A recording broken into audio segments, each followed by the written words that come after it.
तर सरकारसोबतच्या बैठकीत ओबीसी नेते आक्रमक झाले होते। सरकारने जीआर रद्द करावा, ओबीसी संघटनांनी ही मागणी केली। ओबीसींचं अस्तित्व संपवण्याच्या मार्गावर आहे असं वडेट्टीवारांनी म्हटलं।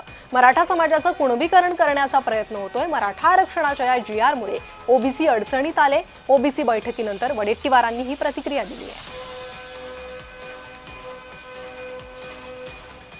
ओबीसी समाज आज फार मोठ्या या जीआरमुळे अडचणीत आलेला आहे। त्याचं अस्तित्व संपण्याच्या मार्गावर आहे आणि आता मराठवाड्यातील तर अनेक जिल्ह्यामध्ये कायदा सुव्यवस्थेचा फार मोठा प्रश्न निर्माण झालेला आहे।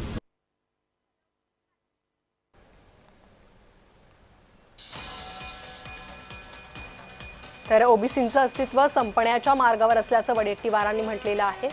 ओबीसी नेत्यांची बैठक आज पार पडलेली आहे। मुख्यमंत्री देवेंद्र फडणवीस बैठकीला उपस्थित होते।